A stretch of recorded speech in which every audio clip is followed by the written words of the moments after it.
Olá, meus amigos do canal 2-1, aqui não tem empate arrebentando. É isso aí.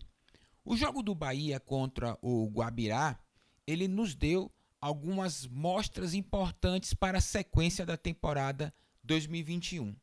É claro que é cedo para se comentar se esta equipe que entrou no jogo da Copa Sul-Americana é a equipe que vai dar alternativas ao Dado Cavalcante. Mas não é tarde para tecer comentários e elogios. Nunca é tarde. Porque, como nós todos somos esquadrão, somos Bahia, nós temos que, de fato, tecer críticas construtivas, respeitando o atleta e todos que rodeiam o esquadrão, diretoria, comissão técnica, jogadores, mas ao mesmo tempo também elogiar. Além de tecer críticas, há também o elogio. Eu gostaria de citar 5 jogadores desse jogo contra o Guabirá: Matheus Teixeira, Renan Guedes, o Daniel, o Alisson e o Marcelo Rian. Cada um tem uma história dentro do esquadrão e um momento também dentro do esquadrão na qual nós passamos a falar sobre eles em alguns jogos. O Matheus Teixeira, sinceramente, quando havia um clamor da torcida para se contratar um novo goleiro, eu cheguei a citar que não sou contra a contratação de um goleiro, mas também acho injusto não dar oportunidades ao Teixeira e ao Klaus antes de ir para o mercado. E cheguei a citar o Teixeira em algumas vezes, falando que é um bom goleiro, muitos torcedores conheciam, outros não. E a galera viu o Matheus Teixeira agora com maior evidência, jogando a semifinal da Copa do Nordeste contra o Fortaleza e jogando contra o Guabirá na terça. Defendido pênaltis, especialista, me parece que o Matheus Teixeira se sente muito confortável no pênalti e passa a responsabilidade, o peso para o atleta que vai bater. Mas fora os pênaltis, o Matheus Teixeira se mostrou muito seguro. É um goleiro que de fato é promissor e tem futuro no esquadrão. Dor de cabeça para o Dado Cavalcante, que agora tem que escolher ou o jovem Matheus Teixeira ou o experiente Douglas, que é bom citar, vem em um processo de recuperação após algumas falhas. Problema do Dado Cavalcante, ele vai escolher lá e nós vamos observar o jogo de quem será o titular do esquadrão. O fato é que o Matheus Teixeira irá para o jogo contra o Vozão, acredito eu, até porque o Douglas está em um momento paralisado por conta da questão da Covid-19. O outro jogador é Renan Guedes. Nós estamos acostumados a ver o Renan Guedes na equipe de transição, fazendo sim bons jogos, mas o que mais surpreendeu foi a intensidade do Renan Guedes no jogo contra o Guabirá. É lógico que a equipe do Guabirá é uma equipe frágil, mas quando você dá 5-0, você mostra que você é forte. Outro detalhe, jogar bem independe, não tem a dependência se o time é bom ou ruim. Você joga bem. O detalhe da análise é esse. Você joga bem, deu intensidade, acertou os passes, o cruzamento, as boas assistências. Isso faz com que o jogador tenha um diagnóstico de jogou bem ou jogou mal, independente da equipe adversária. O Renan Guedes jogou bem e chamou a atenção minha e com certeza de todos os torcedores.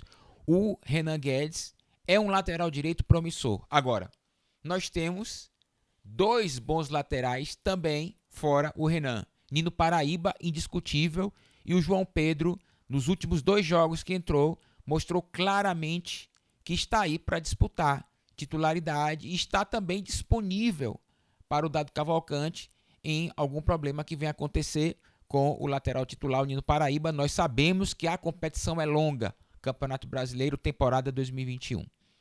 Temos 3 bons laterais direitos. E aí vem aquele negócio, o cara não podia estar ali na lateral esquerda. Se bem que o Matheus, ele vem evoluindo. E eu acredito que se houver uma mudança tática, o Matheus pode aparecer um pouco mais ali, como um ala, como um atacante, como o Nino Paraíba faz, na dosagem, claro, não pode ir os dois, há riscos. Então, nós temos que ser cautelosos também. E acredito, e estou com o meu querido Rodrigo Barata, quando ele fala: o cobertor é curto. Uma vez você cobre a cabeça e deixa os pés para o lado de fora. Ou cobre os pés e deixa a cabeça para o lado de fora. Concordo totalmente. E essa questão do lado esquerdo é muito na teoria do cobertor curto, de fato. Meus amigos, o Alisson foi a maior surpresa. Porque o Alisson é criticado muito, né? E acredito que as críticas não foram injustas. Ela só passa a ser injusta quando você agride a pessoa, o atleta. É quando você agride o atleta aí, não. O atleta tem família. Mas falando do jogo, o Alisson, sim, era criticado. Mas o jogo do Alisson na terça-feira foi a partidaça. Primeiro e segundo tempo. Primeiro e segundo tempo. E eu vou trazer um nome que eu me esqueci, o Tony Anderson. O Tony Anderson fez um bom primeiro tempo, sim. Inclusive era o melhor jogador. Foi perdendo o fôlego, foi substituído. Meus amigos, o Alisson fez uma partida intensa no primeiro e no segundo tempo, fez gols, deu assistência e vai, com certeza, permanecer no elenco do Esquadrão, sendo a opção do Dado, que já gostava dele. A gente sempre comentava, o Dado gosta do Alisson e de fato gosta. Mas agora, o Dado Cavalcante tem argumentos para colocar o Alisson em outros jogos do Esquadrão, porque ele mostrou o potencial. E espero que o Alisson agora ganhe confiança, se anime para o restante da temporada. O Alisson mostrou que tem potencial, indiscutível. Agora, cabe ao jogador dar a sequência para que ele possa se manter sempre ali como uma boa opção no banco de reservas. Outro jogador interessante que eu achei foi o Daniel. O Daniel, ele não vinha fazendo uma boa temporada em 2021 logo no início e foi evoluindo. Acredito que o Dado conversou com ele, fez algumas mudanças na postura durante o jogo, mudanças inclusive na forma de dar o passe. Ele dava o passe muito lateral, não que eu seja contra a passes laterais, eu sou contra o excesso de passes laterais, o excesso. Mas o Daniel agora está mais balanceado nos passes e o futebol dele de fato melhorou.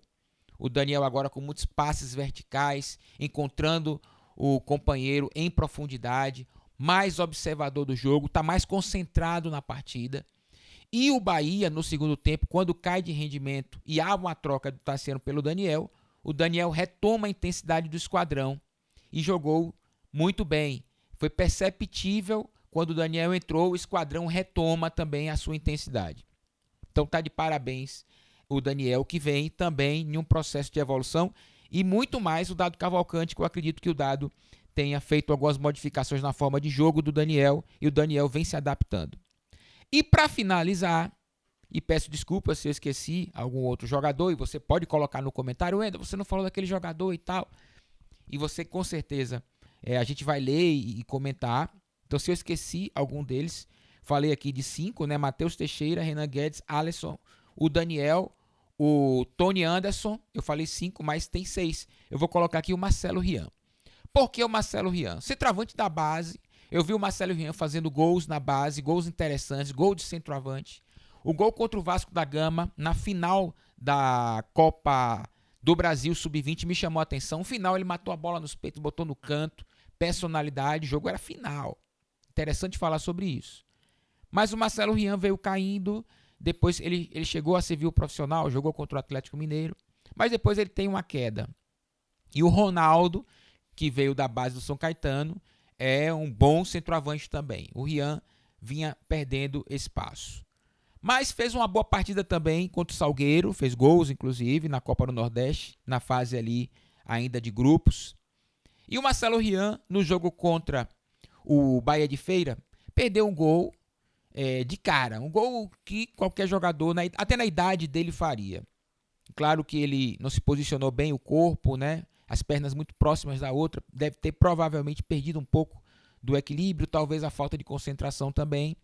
E o gol que ele perdeu, que era um gol feito, poderia prejudicar o Esquadrão. Acho que aquilo ficou na cabeça do garoto. Ele fez o gol depois, mas foi um gol que ele cabeceou, a bola bateu no jogador e foi para o gol contra. Mas quando ele entra no segundo tempo, no jogo contra o Guabirá, ele mostrou que aquilo que aconteceu no jogo anterior não impactou na sua performance. Então mostrou muita personalidade. Ele fez 2 gols. Poderia até fazer o hat-trick, né? Porque ele veio com o goleiro Daniel dar o passe, ele em profundidade. Quando ele tenta dar o drible, ele deu o drible dele, ele antecipou demais a bola, né? Deu um pouquinho mais de força na bola, mas o Alisson estava ali e colocou. Ele poderia fazer 3 gols entrando no segundo tempo, inclusive.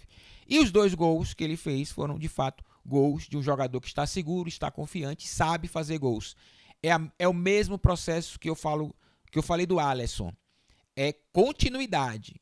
O Rian tem que dar continuidade à boa performance dele, dar continuidade.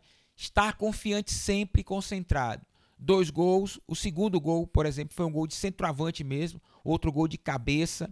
Então, é bom citar também e elogiar o Marcelo Rian. Tomara que ele aproveite as oportunidades que vem a ter durante a temporada. Meus amigos, é isso que eu quero falar. Eu queria elogiar esses jogadores que entraram. É bom mencionar que desses jogadores que eu mencionei, somente o Daniel é um jogador que vem tendo, né? Vem jogando na equipe principal do Bahia. O Marcelo é uma equipe de transição.